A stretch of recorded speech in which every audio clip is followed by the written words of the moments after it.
నమస్తే, welcome to 99 TV. Ajit Pawar అస్తమయంతో మహారాష్ట్ర రాజకీయాల్లో కీలక పరిణామాలు చోటు చేసుకోబోతున్నాయి. ఇప్పటి వరకు తిరుగులేని నేతగా ఎమర్జ్ అయిన ఎన్సీపీ నాయకుడు అజిత్ పవార్ హఠాన్ మరణం అనేది మహారాష్ట్ర రాజకీయాల్లో ఒక కుదుపు కుదిపేసింది. మనం ఒక్కసారి గతంలోకి వెళ్ళాలి. ఒక ప్రమోద్ మహాజన్, ఆయన బతుకుంటే ఈరోజు ప్రధానమంత్రి ఛాయిస్ అయి ఉండొచ్చు ఆర్ఎస్ఎస్కి. గోపీనాథ్ ముండే ఇలాగే డిప్యూటీ చీఫ్ మినిస్టర్, ఆయన కూడా ఇలాగే దుర్మరణం పాలారు. ఇవాళ అజిత్ పవార్. సో మహారాజకీయాలు, దాంతోపాటు EU ట్రేడ్ డీల్ తోటి ట్రంప్ ఎలా ఢమాలయ్యారు, వీటి మీద సమగ్ర విశ్లేషించడానికి మనతో ఉన్నారు political analyst, senior journalist Suresh Kochattla గారు. నమస్తే సురేష్ గారు. నమస్కారం. అజిత్ పవార్ బహుశా 24 గంటల వ్యవధికి ముందర ఆయన బయలుదేరారు. జడ్పీ ఎన్నికల జిల్లా పరిషత్ ఎన్నికల ప్రచారానికి బయలుదేరారు. అది కూడా ఆయన ల్యాండ్ అవుతున్న సమయంలో ఇద్దరు కూడా ఎక్స్పీరియన్స్డ్ పైలట్స్, ఆవిడ శాంభవి గారు కానీ ఇంకొక అతను కానీ. ఊహించలా. సరే, సాయంత్రానికి మమతా బెనర్జీ కుట్రకోణం అంటూ బయలుదేరింది. మల్లికార్జున ఖర్గే ఆయన హఠాత్తుగా నిద్రలేసి ఆయన కూడా కుట్రకోణం అన్నాడు. ఏంటి సార్, అంటే పోస్ట్ అజిత్ పవార్ ఎలా ఉండబోతుంది? మహారాష్ట్ర పాలిటిక్స్లో మీరు స్టార్టింగ్లో చెప్పారు చూడండి, మలుపులు చాలా తిరిగింది. ఒక టైంలో కాంగ్రెస్ కంచుకోట్లాగా ఉండే ఒక స్టేట్ అది. విలాసరావు దేశ్ముఖ్, వైబీ చౌహాన్, ఏఆర్ అంతులే, శరద్ పవార్, ఇట్లాంటి పెద్ద పెద్ద శివరాజ్ పాటిల్, ఇట్లాంటి పెద్ద పెద్ద ముఖ్యమంత్రులు ఉన్న ఒక స్టేట్లో ఇవాళ కాంగ్రెస్ ఎక్కట్లేదు. దానికి కారణాలు చాలా ఉన్నాయి. అన్నిటికంటే పెద్ద కారణం దానికి మీరు చూస్తే, కాంగ్రెస్ని స్ప్లిట్ చేసినప్పుడు శరద్ పవార్ గారు అందరూ బయటకు ఎందుకు వచ్చారో అందరికి తెలిసింది. అది సోనియా గాంధీ ఒక ఇటాలియన్ అని చెప్పి ఇవాళ దాకా బీజేపీ వాళ్ళు ఎక్కడ చెప్పలేదు ఈ మాట, కానీ శరద్ పవార్ చెప్పారు. ఇటాలియన్ నేను పార్టీ లీడ్ చేస్తే నేను ఈ పార్టీలో ఉండనని చెప్పి బయటకు వచ్చిన మనిషి. అట్లానే స్ప్లిట్ చేసి ఎన్సీపీ ఫామ్ చేశారు, నేషనలిస్ట్ కాంగ్రెస్ పార్టీ. బెంగాల్ వైపు అదే ప్రాబ్లం అక్కడ కూడా ఉండే, కానీ బెంగాల్ ఇంకో ప్రాబ్లం ఉంది. అక్కడ ఇటాలియన్ ప్రాబ్లం కాదు, అక్కడ ఉన్న కాంగ్రెస్ వాళ్ళతో ప్రాబ్లం ఉండే మమతా బెనర్జీకి. వాళ్ళు జ్యోతి బసుతని కుమ్మక్కై ఆయన పాలిటిక్స్ ఆడుకుంటున్నారు అని చెప్పి మమతా బెనర్జీకి ఎప్పటి నుంచో కోపం ఉండే. ఒక అడ్జస్ట్మెంట్ ఉంది అని చెప్పేసి కాంగ్రెస్కి జ్యోతి బసు యాక్చువల్లీ ఉండే, ఇందిరాగాంధీ టైం నుంచి ఉండే. మీరు బెంగాల్ నుంచి బయటికి రాకూడదు, మీరు అక్కడే ఉండండి, మిమ్మల్ని బెంగాల్లో మేమేం చేయమని చెప్పేసి ఒక అష్యూరెన్స్ ఇందిరాగాంధీ ఎప్పుడో ఇచ్చారు జ్యోతి బసు. ఒక అన్రిటన్ అగ్రిమెంట్. అది కాకుండా అకాడమిక్, మన అందరు తెలిసిందే, ప్రొఫెసర్లు అందరూ మొత్తం నింపేశారు కమ్యూనిస్ట్ వాళ్ళతో. అదే ఆ అగ్రిమెంట్ ఇందిరాగాంధీ చేసుకున్నారు. అకాడమిక్స్లో మీ ప్రొఫెసర్లు ఉంటారు, మీ వైస్ ఛాన్సలర్స్ ఉంటారు మేజర్ యూనివర్సిటీస్లో, మీరు బయటికి రాకండి, ఇదొకటి ఉంది. అది దాన్ని మొత్తం చించి పక్కన పడేసిన మంచి మమతా బెనర్జీ. ఆమె తర్వాత బుద్ధదేవ్ భట్టాచార్య వచ్చిన తర్వాత కూడా సింగూర్ లాంటి అజిటేషన్ మిగతా దాంట్లో చేసి ఆమె తృణమూల్ కాంగ్రెస్ అని పెట్టుకుంది. రెండిట్లో కాంగ్రెస్ ఉన్నారు, నేషనల్ కాంగ్రెస్ పార్టీ, అటు తృణమూల్ కాంగ్రెస్ పార్టీ.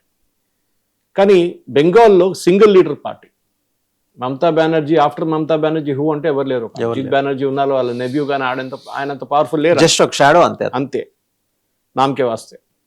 ఇది అట్లా కాదు. మహారాష్ట్రలో 1999 అనుకుంటాను first time Pune municipal corporation election గెలిచినప్పటి నుంచి అజిత్ పవార్ ఒక ఇండివిజువల్గా పైకి వచ్చారు. అఫ్కోర్స్ మన అందరికి తెలిసిందే, మరాఠా వాళ్ళు, వెస్టర్న్ మహారాష్ట్రలో వీళ్ళు ఎక్కువ ఇన్ఫ్లుయెన్స్ ఉంది.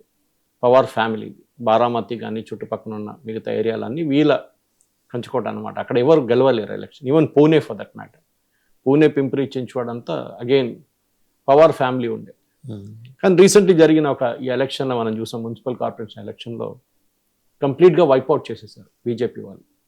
బీజేపీ, షిండే గ్రూప్ అనట్లేదు, బీజేపీ షిండే గ్రూప్, బీజేపీ వాళ్ళ ఆన్ దేర్ ఓన్ వాళ్ళు ఈ పార్టీ అంటే ఎన్సీపీ ప్లస్ శరద్ పవార్ వీళ్ళిద్దరు కలిసి పోటీ చేశారు.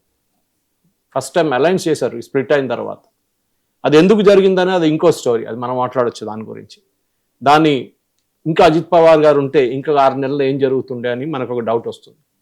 బహుశా వీళ్ళిద్దరూ మర్జ్ అయిపోతారనే ప్రశ్న అప్పుడే అడిగారు ప్రెస్ కాన్ఫరెన్స్లో సుప్రియా సూలే అండ్ అజిత్ పవార్ గారు స్టేజ్లో కూర్చున్నప్పుడు. మీరు మర్జ్ అవుతారంటే చూద్దాం, ఇంకా టైం ఉంది కదా, తమ్ముళ్ళు అవుతారు కదా, అంతేగా తమ్ముడు అదే అన్న అవుతాడు. సో అట్లాంటి పరిస్థితుల్లో శరద్ పవార్ గారి హెల్త్ బాగాలేదు, మనకు తెలిసిందే. 85 ఈజ్ నాట్ వెల్. ఆయన పార్టీ లీడ్ చేయలేకపోతున్నారు. సుప్రియా సూలే లీడర్షిప్ మెటీరియల్ లేదు ఆమెకు. She's a good MP, no doubt about it. కానీ లీడర్షిప్ ఇంకో గేమ్ ఉంటుంది. మనం వాసుదేవన్ గారు చాలా మటుకు హిస్టరీకి తిరిగి చూస్తే ఇట్లాంటి మూమెంట్స్ దేశం హిస్టరీని కూడా మార్చేసిన సందర్భాలు ఉన్నాయి. సంజయ్ గాంధీ ప్లేన్ క్రాష్ ఆ రోజు ఆయన ఒక్కరే ఫ్లై చేస్తున్న ఒక ఎయిర్క్రాఫ్ట్, మనకు అందరూ తెలిసింది ఆ రోజు యాక్సిడెంట్ జరిగింది. అప్పుడు దాకా ఆఫ్టర్ ఇందిరాగాంధీ హూ అనే క్వశ్చన్ లేకుండే. After Indira Gandhi it was Sanjay Gandhi. ఒకవేళ ఆయన బతుకుంటే ఖచ్చితంగా సంజయ్ గాంధీ అయ్యిండు. 100%. కానీ మనకు తెలిసింది దాని తర్వాత ఏం జరిగింది, దాని తర్వాత రాజీవ్ గాంధీని తీసుకొచ్చారు. ఆయన ఒక రిలక్టెంట్ పొలిటీషియన్, ఆయన పాప ఒక పైలట్గా ఉన్న మనిషిని తీసుకొచ్చి ప్రధానమంత్రి పెద్దగా ఇటువంటి రాజకీయాలు ఆయన వాజ్ నాట్ ఇంట్రెస్టెడ్. కానీ ఇక్కడ ఒక డిఫరెంట్ గేమ్ ఉంది మహారాష్ట్రలో.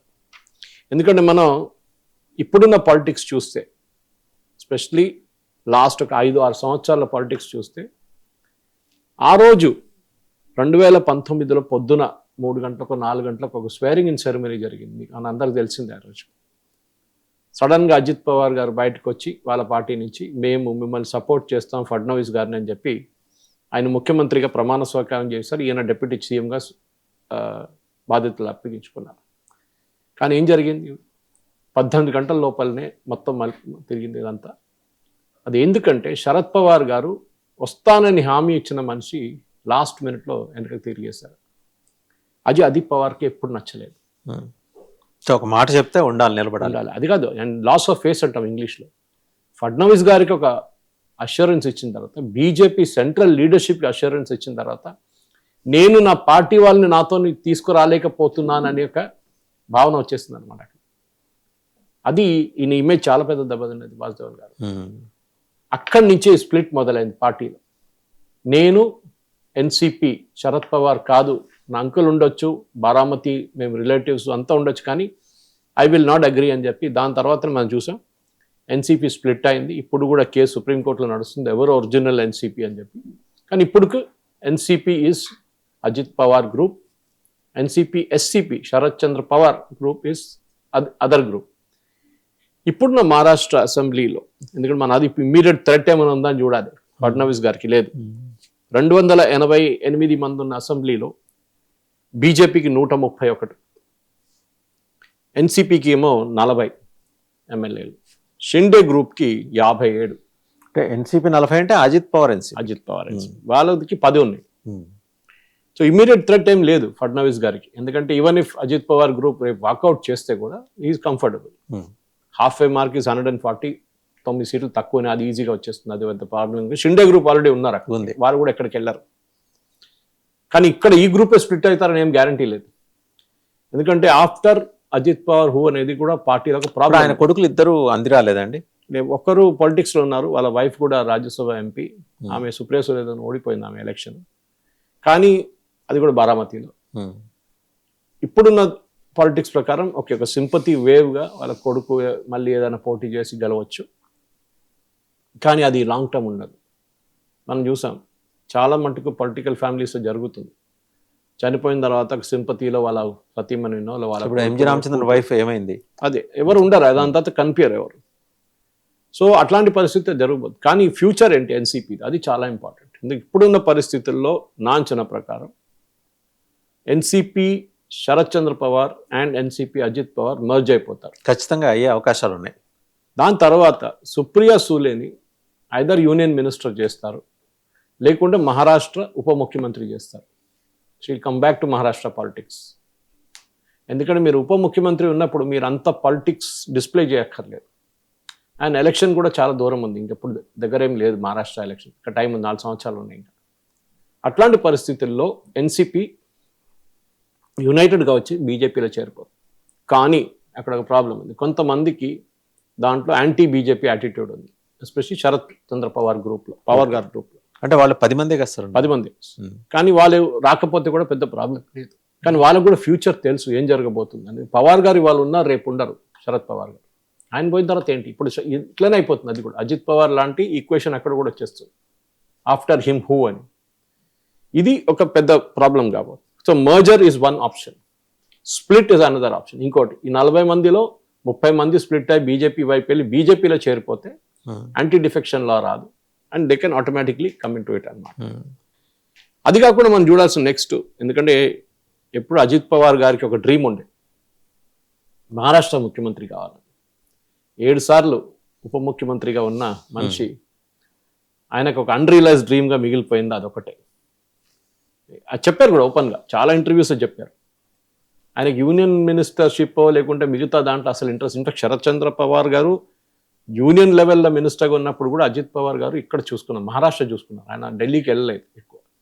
His concentration was totally in Maharashtra అన్నమాట. అట్లాంటి పరిస్థితుల్లో, ఎందుకంటే మనం చూస్తున్నాం వీళ్ళ పార్టీకి ఇంకొక strong hold Pune Pimpri Chinchwad area. Pimpri Chinchwad అంటే ఇండస్ట్రియల్ ఏరియా, సబర్బ్స్, మన పటాన్ చెరువు, జీడిమెట్ల అట్లాంటి ఏరియాస్ ఉంటుంది అనమాట.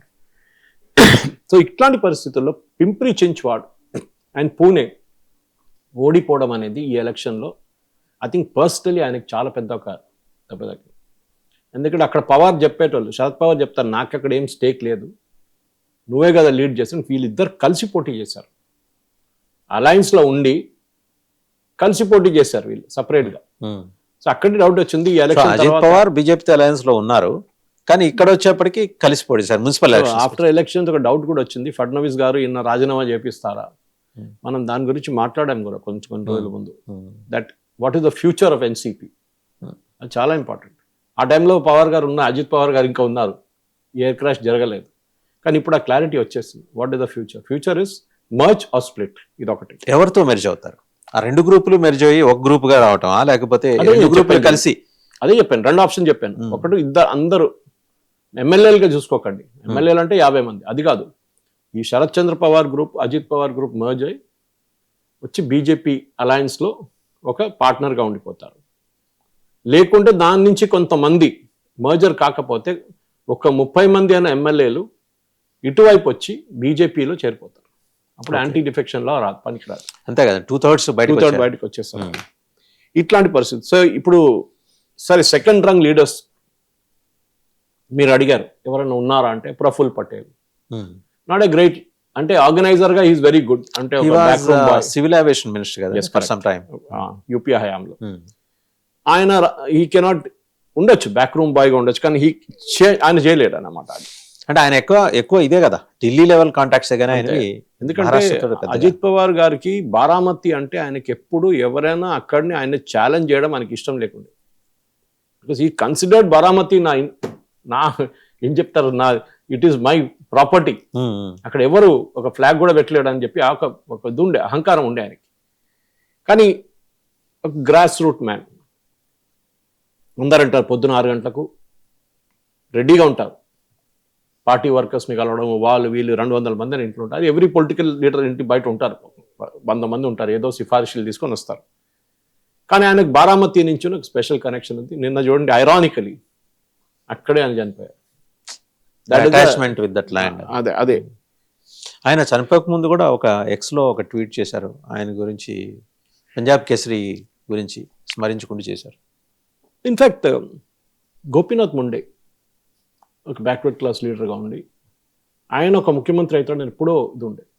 సో ఆయన యూనియన్ మినిస్ట్రీలు తీసుకున్నాడు, మోదీ క్యాబినెట్, ఫస్ట్ క్యాబినెట్ అనుకుంటాను, ఫస్ట్ క్యాబినెట్లో ఉండే ఆయన, మోదీ క్యాబినెట్లో ఫస్ట్ టైంలో ముఖ్యమంత్రి. అప్పుడు మినిస్టర్గా ఉన్నప్పుడు యాక్సిడెంట్లో చనిపోయారు. అప్పుడు బీజేపీ ఫార్చ్యూన్స్ మారిపోయింది. దానికన్నా ముందు ప్రమోద్ మహాజన్ అంటే ఒక టైంలో బీజేపీలో నంబర్ 2 అని చెప్పొచ్చు మనం, అన్డిస్ప్యూటెడ్గా ఉండే. అద్వానీ, వాజ్పేయి గారు తర్వాత ఎవరైనా ఉన్నారంటే ప్రమోద్ మహాజన్. ఏ పని అయినా అప్పగించుతున్న ప్రమోద్ మహాజన్కి.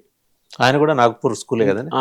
ఎంత డబ్బులు కావాలో ప్రమోద్ మహాజన్ తెచ్చుకుంటారు. కలెక్షన్ మ్యాన్గా ఉండే ప్రమోద్ మహాజన్. సడన్గా ఒకరోజు వాళ్ళ బ్రదర్ ఆయన చంపేశారు, పాలిటిక్స్ మారిపోయింది. సో వాళ్ళ ఫ్యామిలీ నుంచి ఎవరైనా వచ్చారా? సరే, కూతురు వచ్చింది, పోటీ చేశారు, కానీ నథింగ్ లైక్ ప్రమోద్ మహాజన్. అదొకటి ఉండే. ఇట్లాంటి పరిస్థితులు ఇప్పుడు మహారాష్ట్రలో ఏం జరగబోతుందని చాలా పెద్ద ప్రశ్న. ఒకటి, ఈ గోపీనాథ్ ముండే గారు ఉన్నప్పుడు, ప్రమోద్ మహాజన్ ఉన్నప్పుడు ఫడ్నవీస్ పేరు మీరు ఎప్పుడు వినలేదు. సడన్ గా చూడండి పాలిటిక్స్ ఎట్లా మలుపు తిరిగిందని. Fadnavis is today all powerful in Maharashtra. ఇప్పుడు ఆయనకున్న ఒకటే అపోనెంట్ ఎవరు? షిండేని కూడా మొన్న ఒక బీజేపీ లీడర్ థానే నుంచి, ఆయన అంత సీనియర్ లీడర్ కాదు కానీ ఒక మిడ్ లెవెల్ లీడర్ ఆయన షిండే గారిని మొన్న ధమ్కి ఇచ్చారు. ఈయన మహారాష్ట్రలో మన బిర్హన్ ముంబైలో మాకు మేయర్ కావాలి, మాకు అది కావాలి, లేకుండా మేము అది చేస్తాం ఇది చేస్తాం అని చెప్పి చాలా అహంకారంతో మాట్లాడింది షిండే. ఏమైనా అన్నారంటే, నిన్ను మాయం చేసేస్తాను, హిందీలు అంటారు, నామ్ और నిషాన్ నువ్వు అస్సలు కనిపించకుండా మీ పార్టీ నువ్వు ఇద్దరు ఉండరు అని చెప్పారు మొన్న. దానికోసం చాలా మంది కాన్స్పిరసీ థియరీస్ తీసుకొస్తున్నారు. నామరూపాలు లేకుండా చేస్తానన్నట్టు. కానీ జరిగిందేమో అజిత్ పవార్ గారికి. సో మమతా బెనర్జీ ఏమంటుంది, అజిత్ పవార్ గారు బయటకు వచ్చేస్తున్నారు బీజేపీ అని చెప్పి బీజేపీ వాళ్ళు చేశారని చెప్పి. ఆయన బయటకు వస్తే కూడా పెద్ద ప్రాబ్లం ఏం లేకుండే బీజేపీ, కానీ ఆయన ఫ్యూచరే పోతుండే. ఎందుకంటే మహారాష్ట్రలో ఆయనకు తెలిసిపోయింది చాలా క్లియర్, అక్కడ నంబర్ 1 పార్టీగా అపోజిషన్లో ఉన్నది ఉద్ధవ్ ఠాక్రే పార్టీ, సెకండ్ కాంగ్రెస్ పార్టీ, మూడోదేమో ఎన్సీపీ. కానీ ఎన్సీపీ నంబర్ ఆఫ్ ఎమ్మెల్యేస్ చూస్తే ఎక్కువ ఉన్నారు వాళ్ళకన్నా, కాంగ్రెస్ కన్నా. ఈ పరిస్థితుల్లో డెఫినెట్గా వాసుదేవన్ గారు అట్లేం జరగపోతుంది. ఆయన హీ వుడ్ నెవర్ లెఫ్ట్, ఎందుకంటే ఆయనకు ఈగో ప్రాబ్లం ఉండే ఒకటి. ఎందుకంటే మా అంకుల్ నన్ను వెనక నుంచి పొడిచారు, ఆ రోజు నన్ను రాత్రి 3 గంటలకు పంపించి ప్రమాణ స్వీకారం చేయించిన తర్వాత వెనకకి తిరిగి చూస్తే ఎవడు కనిపించలేదు. షోలా మూవీలో అసరాని ఉంటారు చూడండి, డైలాగ్ ఉంటుంది, ఉస్ తరఫ్ ఇస్ తరఫ్ బాకీ సారే మేరే పీచే అని పీచే తిరిగి చూస్తే ఎవడు లేడు. ఆ పరిస్థితి ఇది. తో Maharashtra elections, yes Maharashtra politics Ajit Pawar గారిని చాలా మిస్ చేస్తారు, దాంట్లో డౌట్ లేదు. చాలా అంబిషియస్ మ్యాన్ ఉంది, అంబిషియస్ అండ్ వెరీ అన్పార్లల్గా ఎదిగారు ఆయన. ఆయన కొంతమంది ఉంటారు పాలిటిక్స్లో అంత సాఫ్ట్గా, మీరు ముఖ్యమంత్రి కావాలనుకుంటున్నారా అంటే కొంతమంది అంటారు చూద్దాంలే వస్తే వస్తుంది అంటారు. ఆయన అట్లా కాదు, నాకు కావాలి అట్లా మాట్లాడుతుండే. He was very clear about it. No apologies for being ambitious, ఉండకూడదు కూడా అంబిషియస్గా. ఎందుకు ఈయన శరద్ పవార్ ఏంటి సార్ ప్రస్తుతం ఆయన మూవ్స్ ఎలా ఉండబోతున్నాయి అని ఏమన్నా మాట? అసలు ఆయన అంటే కొంచెం ఆరోగ్యం సహకరించట్లేదు ఆయనకి. లేదు, ఆయన I think he's finished politically, physically, mentally. Sharad Pawar is out. So at the same time Supriya Sule ఇంకా కొంచెం ఎనర్జీ చూపించి ఆమె నేను ఇంకా పాజిటివ్గా నేను చేస్తానని ముందుకు వస్తే అది ఇంకో డిఫరెన్స్ ఒపీనియన్ బహుశా ఇప్పుడు జరగవచ్చు. షీ మైట్ చేంజ్, ఎందుకంటే ఆమెని ఆపరేషన్ సింధూర్ తర్వాత మోదీ గారు పంపించిన టీమ్స్ లో ఆమె కూడా ఉన్నారు, చాలా బాగా మాట్లాడింది, ఒక టీమ్ కు లీడ్ చేసిన. సో షీఈస్ కేపబుల్ అంటే డౌట్ లేదు. మేబీ వాళ్ళ అంకుల్ అటు వాళ్ళ కజిన్ అటు పక్కన కూర్చున్నప్పుడు ఆమె ఆయన అప్సెట్ చేయకూడదని చెప్పి ఏం చేయలేదేమో, సైలెంట్గా ఉండొచ్చు. ఇప్పుడు ఎవరు లేరు కదా, ఇప్పుడు నేను పైకి మెయిన్ చేస్తానని చెప్పి లీడ్ చేస్తే then next leader of NCP will be Supriya Sule. అది హిస్టరీలో చాలా అట్లాంటి ఎగ్జాంపుల్స్ చాలా ఉన్నాయి హిస్టరీలో. ఎక్కడ లేని మహిళలు వాళ్ళ భర్తలు చనిపోయిన తర్వాత, మన తెలంగాణలో చూడండి సబితా ఇంద్రారెడ్డి గారు ఉన్నారు, అట్లాంటి అల్మనేటి మాధవ్ రెడ్డి గారు చనిపోయిన తర్వాత వాళ్ళ సతీమణి, అట్లాంటి చాలా మంది. కానీ వాళ్ళు ఆ లెవెల్కి రాలేదు. కానీ still Sabitha Indra Reddy I think she was home minister అనుకుంటాను ఒకసారి ఇంతకుముందు. సో అట్లాంటి పరిస్థితుల్లో ఎస్ పైకి వస్తారు. కానీ పార్టీని లీడ్ చేయడం అనేది ఇంకొక కప్ ఆఫ్ టీ. ఉప ముఖ్యమంత్రి అయితే ఈజీగా అయిపోతారు, ఎందుకంటే ఒక వేకెన్సీ ఉంది అక్కడ. కానీ దాని తర్వాత మీరు ఏమవుతారు, పార్టీని ఎట్లా లీడ్ చేస్తారు, క్యాంపెయిన్ ఎట్లా చేస్తారు? ఇప్పుడు కూడా చూడండి, ఆయన మొన్న ఓడిపోయిన ఎలక్షన్ తర్వాత కూడా ఆల్రెడీ జిల్లా పరిషత్ ఎలక్షన్ క్యాంపెయిన్కి వెళ్ళారు మొన్న, అక్కడే క్రాష్ అయింది కదండి అక్కడే. సో అంతే, he's already ready for the next campaign అన్నమాట. మ్యాన్ ఇన్ హరీ అంటారు ఆయన ఎప్పుడు మహారాష్ట్రలో. ఒక్క నిమిషం కూడా సరే కొంచెం రిలాక్స్ చేద్దాం, ఒక వారం ఫారిన్ హాలిడేకి వెళ్ళొద్దాం, లేదు, నెక్స్ట్ క్యాంపెయిన్ కంప్లీట్ జనం మనిషి అది. అండ్ నేను చెప్పాను చూడండి, నెవర్ హెడ్ ఇస్ అంబిషన్స్. ఆయన నాకు కావాలి అంతే, అపాలజీస్ లేదన్నమాట. కానీ Sharad Pawar opposite. Sharad Pawar is a very very diplomatic man. ఆయన ఎక్కువ మాట్లాడరు, మీరు చూసుంటారు. ఈవెన్ ఆయన హెల్త్ బాగున్నప్పుడు కూడా ఆయన చాలా డిప్లొమాటిక్గా మాట్లాడతారు, అరగెంట్గా మాట్లాడరు. He was very very clear దాంట్లో. ఇన్ఫ్యాక్ట్ మీడియా వాళ్ళని అసలు లైట్గా తీసుకుంటుండే ఆయన. నువ్వు ఎవరు రా అని చెప్పి అట్లాంటి పరిస్థితులు మాట్లాడుతున్నాయి. అక్కడ ఉన్న మీడియాలు చాలా భయపడుతుండే ఆయన మాట్లాడడానికి. అసలు మీడియాలతో ఇంటర్వ్యూ కూడా ఇవ్వకపోతుండే, చాలా రేర్. నేను ఒక ఇంటర్వ్యూ చూసాను, రాజ్దీప్ సర్దేశాయ్ వాళ్ళతో చేశారు, ఒకటి ఎన్డీటీవీతో చేశారు, మనం మొదలు పెట్టారు. అది కూడా హిందీలో మాట్లాడడం. Is political ambitions turned. ఎందుకంటే ముంబై సిటీలో జరిగిన బిర్హన్ ముంబైలో దే పర్ఫార్మ్ వెరీ బ్యాడ్లీ. ఎందుకంటే అక్కడ ఉన్న హిందీ స్పీకింగ్ పాపులేషన్ అంతా బీజేపీ వైపు వెళ్ళిపోయారు. బీహార్, యూపీ నుంచి ఉన్న వాళ్ళు చాలా మంది, నార్త్ ఇండియన్స్, గుజరాతీస్ కూడా non Marathi speaking, non Marathis అంతా వెళ్ళిపోయారు. సో ఆయన కూడా హిందీలో మాట్లాడడం మొదలు పెట్టారు ఇంటర్వ్యూస్లో. దాట్ ఇస్ ద డిఫరెన్స్ అన్నమాట. అక్కడ ఆయన తెలిసిపోయింది లాంగ్ టర్మ్ పాలిటిక్స్ అంటే మీరు మరాఠా, మీరు వెస్టర్న్ మహారాష్ట్ర, అదంతా ఉంటుంది కరెక్ట్. ఇప్పుడు చూడండి, మీరు టేక్ లాతూర్, ఉస్మానాబాద్. ఈసారి కాంగ్రెస్ పర్ఫామ్ చేసింది ఒకటే మున్సిపల్ కార్పొరేషన్లో బాగా పర్ఫామ్ చేసింది, లాతూర్ ఉస్మానాబాద్ వైపు, ఆ ఏరియాలో. అక్కడ చూడండి, ఎవరు, అమిత్ దేశ్ముఖ్, విలాస్రావు దేశ్ముఖ్ కొడుకు. ఆయన పర్సనల్ కరిష్మాతోనే గెలిచారు కాంగ్రెస్. అక్కడ చాలా మంది రాహుల్ గాంధీ భజన్ మండలి పాట పాడడం మొదలు పెట్టారు. రాహుల్ గాంధీతోనే అయింది అక్కడ. రాహుల్ గాంధీ అసలు ఎక్కడ వెళ్ళలేదు. It was here no role in it. Even అక్కడ కాంగ్రెస్ లీడర్ కూడా అగ్రీ చేశారు అందరు, it was Amit Deshmukh's game. కానీ వీళ్ళ ఫ్యామిలీ రేపు బారామతిని ఇట్లనే రీటైన్ చేస్తారని చూడాల్సింది. ఎస్, సుప్రియా సూలే అక్కడ ఎంపీగా ఉంటుంది, అదంతా ఉంది. కానీ నెక్స్ట్ జనరేషన్ ఏం చేయబోతున్నారు ఆఫ్టర్ సుప్రియా సూలే హూ, అదొక క్వశ్చన్ ఇప్పుడు రాబోతుంది నెక్స్ట్. అది లేదు, ఇప్పుడు ఆన్సర్ లేదు. నాకు ఇది మీరు చెప్తుంటే శరద్ పవార్ గారితో పాటే బయటకు వచ్చాడు సంగ్మా, ఆయన ఎన్సీపీ కరెక్ట్ కదా. పోస్ట్ సంగ్మా అక్కడ ఏమైంది సార్ ఎన్సీపీ? అక్కడ ఎవరు లేరు. ఇప్పుడు కూడా అలాంటిది ఇక్కడ రెప్లికేట్ కాబోతుందేమో. అదే నేను చెప్పాను చూడండి, వాళ్ళకి సర్వైవల్ మోడ్ రెండే ఉన్నాయి. ఒకటి బీజేపీ వైపు మర్జ్ అయిపోవడం, కొంతమంది బయట ఉంటారు, కొంతమంది కాంగ్రెస్ వైపు రిటర్న్ వెళ్ళిపోతారు, 2/3 ఎలాగో గర్వాప్సీ చేసేస్తారు వాళ్ళకి వైపు. కానీ ఇటు నెక్స్ట్ జనరేషన్ నెక్స్ట్ స్టెప్ తీసుకోవడానికి ఎన్సీపీ ఉండరు. ఆ 30 మంది గ్రూప్ ని సుప్రియా సూలే ఫాలో చేస్తుందా, లేకపోతే చేయాల్సింది, ఆమెకు చాయిస్ లేదు. So she must be if she is ready to lead, ఆమె రెడీగా ఉంది, నేను చూసుకుంటాను ఎన్సీపీ అంటే బహుశా ఈ ఉన్న 40 మంది, బయట ఉన్న వాళ్ళ పార్టీలో 10 మంది, 50 మంది కలిసి ఆమెను బ్యాక్ చేస్తారు, ఉప ముఖ్యమంత్రి అయిపోతుంది, ప్రాబ్లం లేదు దాంట్లో. బహుశా అదే జరగబోతుంది ఇప్పుడు. డిప్యూటీ సీఎం గా సుప్రియా సూలే రావచ్చు, బికాజ్ ఎవరు లేరు ఇంకా. ప్రఫుల్ పటేల్ గీయలేం కదా, ఆయన అంత పెద్ద స్టాండింగ్ లేదు, ఆయన అంటే ఒక 2 ఎమ్మెల్యేలు కూడా ఉంటారు ఆయనతో పాటు. అట్లాంటి పరిస్థితులు ఎవరు considered as 5-star politician like Ramvilas Paswan. అది ఏం జరిగిందంటే అట్లాంటి చాలా మంది ఉన్నారు. ఇప్పుడు వీళ్ళ biggest opponent Pawars the was Suresh Kalmadi పూణేలో. అవును, పుణే. మొన్న ఆయన కూడా చనిపోయారు. పాజిటివ్ అండి. సురేష్ కల్మాడి పెద్ద గేమ్ ఆడారు పూణేలో వీళ్ళ వ్యతిరేకంగా. పాసిబుల్ ఆయన బతుకుంటే ఈ బుద్ధి కూడా చెప్తుండే, ఇప్పుడు వాళ్ళే ఆయనే గెలిపించారు బీజేపీ అని చెప్తుండే, కానీ ఆయన లేరు కదా. సో ఆ పరిస్థితుల్లో సురేష్ కల్మాడి కామన్వెల్త్ గేమ్ లో ఆయన స్కామ్ లో పడిన తర్వాత ఆయన పొలిటికల్ లైఫ్ ఫినిష్ అయిపోయింది. అది దాని వెంట కూడా శరద్ పవార్ గేమ్ ఉందని చెప్తున్నారు, ఎందుకంటే అది జరిగింది కాంగ్రెస్ హయాంలో, గుర్తుపెట్టుకోండి. అవునవును, ఒక కాంగ్రెస్ పొలిటీషియన్ ఎవరు డౌన్ చేయరు కాంగ్రెస్ హయాంలో, చేసింది వీళ్ళే. సో ఈ పరిస్థితి 2010. Yes, so that is what the game was all about. దాని తర్వాత సురేష్ కల్మాడి పేరే లేదు, ఎక్కడ కనపడలేదు ఆయన. Okay, it was totally political life finish చేసేస్తారనమాట. డబ్బులు సంపాదించుకున్నారు మస్తు. అది even that for that matter Praful Patel made lot of money, దాంట్లో డౌట్ లేదు.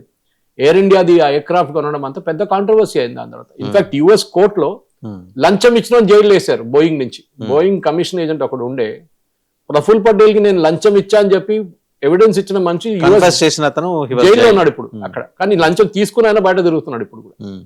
సో వీళ్ళకి భయం ఉండే. ఈవెన్ అజిత్ పవార్ అంత క్లీన్ ఏం లేకుండే. మీకు గుర్తుండే ఇరిగేషన్ స్కామ్, 72,000 కోట్ల ఇరిగేషన్ స్కామ్ ఉండే. ఆయన అప్పుడు ఇది బీజేపీ వ్యతిరేకంగా, బీజేపీ ఆపోజిషన్ ఉన్నప్పుడు చాలా మటుకు ఆరోపణ చేశారు ఆయన మీద. అదే అడిగారు, ఈయన ఇటుపైపోతే వాషింగ్ మిషన్ లేసి క్లీన్ చేసేసారా అని అడిగారు చాలా మంది. కానీ ఆ కేసు ఇప్పుడు కూడా నడుస్తుంది, it still going on in the court అన్నమాట. అంత డిఫరెన్స్ ఒపీనియన్ ఏం లేదు. కానీ ప్రఫుల్ పటేల్ గారు వాళ్ళ కొడుకు కూడా ఒక స్కామ్ లో మన ఇరుక్కుపోయాడు, ల్యాండ్ స్కామ్ లో. అట్లాంటి చాలా కాంట్రవర్సీస్ తో ఆయన ఉన్నాడు అనమాట. సో ఉన్న ఓన్లీ ఆప్షన్ మనకి ray of hope Supriya Sule ఒక్కతే కనిపిస్తున్నారు. As of now Supriya Sule ఒకరే ఆప్షన్ ఉంది. అది కూడా లేదా బీజేపీ ఏమైనా ట్రికీ గేమ్ ప్లే చేస్తే ఎవరో ఒక నాన్ ఫెమిలియర్ పొలిటీషియన్ కూడా తీసుకోరు. I don't think. లేకుంటే ఆ చైర్ ఖాళీగా ఉంచుకుంటారు. అంటే ఫడ్నవీస్ కి ఇంకోటి కూడా చూసుకుంటారు కదా సార్, ఇప్పుడు ఈక్వల్ గా గ్లామరస్ పర్సనాలిటీని తీసుకొచ్చి పెడితే రేపు పొద్దున ఫడ్నవీస్ కి థ్రెట్ అవుతారు కదా. కరెక్ట్, ఆ పాసిబిలిటీ కూడా ఉంది కదా. కానీ ఎన్సీపీ అక్రాస్ మహారాష్ట్ర గెలవలేరు ఎలక్షన్. వాళ్ళ పట్టున్నది వాళ్ళ ఏరియాలోనే, బారామతి చుట్టుపక్కల ఉన్న ఏరియాలు అంతే. సో ఒక టైంలో షుగర్ కోఆపరేటివ్స్, మీకు తెలిసిందే, షుగర్ లాబీ ఇప్పుడు కూడా బాస్ శరద్ పవార్. దాంట్లో డబ్బులు ఆయనే డిసైడ్ చేస్తుండే, రేపు 1 కిలో షుగర్ కి ఎంత రేట్ అని డిసైడ్ చేసి శరద్ పవార్ భారతదేశంలో ఒక టైం. ఉల్లిపాయలు కూడా అంతే, మీకు గుర్తుంటుంది రసంగాన్ లాంటి ఏరియాస్ లో అప్పుడు ఒక ఆనియన్ క్రైసిస్ వచ్చింది బీజేపీ హయాం, మీకు గుర్తుంటుంది. ఎలక్షన్ కూడా అయిపోయారు. Sharad Pawar was behind it. అందరు తెలుసు అది. మహారాష్ట్రలో షుగర్ పాలిటిక్స్, ఆనియన్ పాలిటిక్స్ చాలా పెద్ద పాలిటిక్స్. కానీ ఆ పాలిటిక్స్ నుంచి ఇప్పుడు బయటకు వచ్చింది దేవేంద్ర ఫడ్నవీస్. ఎందుకంటే he's from Nagpur, not from western Maharashtra and not from Mumbai. ముంబైలో real estate mafia, western Maharashtra ఏమో ఆనియన్ అండ్ షుగర్ మాఫియా. రెండు కాదు, ఆయన వచ్చింది నాగ్పూర్ నుంచి వచ్చారు. ఆయనకి గాడ్ ఫాదర్ లేడు, ఆయన సంఘ్ వైపు నుంచి వచ్చి, వాళ్ళ ఫాదర్ కూడా సంఘ్లోనే ఉన్నారు. అట్లనే ఆయన పైకి వచ్చింది. కానీ ఈ was also not a real politician, చాలా లేట్గా పాలిటిక్స్లో వచ్చింది ఆయన. కానీ he has made a mark for himself. కానీ ఓవరాల్ పిక్చర్ చూస్తే ఆఫ్టర్ మోదీ హూ అని మనం చాలా మంది అడుగుతుంటే, I think it's Fadnavis now. Modi గారి తర్వాత అమిత్ షా తర్వాత హూ అంటే చాలా young. By age is very young even. అవును. So 55 is nothing. సో ఇంకా 15 సంవత్సరాల తర్వాత బహుశా మహారాష్ట్ర పాలిటిక్స్ మళ్ళీ మలుపు తిరుగుతుందో, ఫడ్నవీస్ గారు ఢిల్లీకి పోతే ఆఫ్టర్ హూ అని మనం ఇక్కడ చూడాలి. అంటే బహుశా ఇవాళ రేపట్లో NCP may take a call over Supriya Sule's ఇప్పుడు కాదు, ఐ థింక్ ద ఫ్యూనరల్ అంతా అయిన అయిన తర్వాత తర్వాత, అదే 13-16 రోజు వాళ్ళది ఉంటుంది కదా, దాని తర్వాత ఏదైనా ఉంటుంది, ఏదైనా కాల్ ఉంటుంది. As of now Hmm. ఇవాళ లేటెస్ట్ నోటిఫికేషన్ ప్రకారం దాంట్లో finance portfolio has gone to Fadnavis. Okay, ఆయన సీఎం తీసుకున్నారు, సీఎం గారు తీసుకున్నారు, అది షిండేకి ఇవ్వలేదు. Hmm. సో ఆయన తీసుకున్నారు అది. సో ఎందుకంటే అది చాలా crucial portfolio. Hmm. And what ever said and మీరు ఏం చెప్పినా కానీ అజిత్ పవార్ గారు బ్యూరోక్రాట్స్ లో డీల్ చేయడానికి నంబర్ 1 ఎక్స్పీరియన్స్ లో ఆయన. వాళ్ళ బ్యూరోక్రాట్ చెప్తున్నా, ఆయన టేబుల్ మీద ఒక ఫైల్ పెడితే పొద్దున సాయంత్రం దాకా ఫైల్ క్లియర్ అయిపోతుంది, అక్కడ ఉండదు. దాని తర్వాత used to go through the file, sit there, రాత్రి అయినా 9 అయినా 10 అయినా క్లియర్ చేసి వెళ్తాడు ఫైల్. అని అదొక కేపబిలిటీ ఉండే ఆయన. ప్రతి బ్యూరోక్రాట్ని మీటింగ్లో పేరుతో పిలుస్తుండే ఆయన. Hmm. నాకు తెలుసు how to handle these people అని. ఐఏఎస్ ఆఫీసర్లే కదా వీళ్ళందరూ Hmm. అతను. So I think overall Maharashtra పాలిటిక్స్లో ప్రమోద్ మహాజన్, గోపీనాథ్ ముండే, అప్పుడు అజిత్ పవార్, అజిత్ పవార్ ఈ 3 మైల్ స్టోన్స్ మహారాష్ట్ర పాలిటిక్స్నే మొత్తం మలుపు మార్చి పారేసాయి.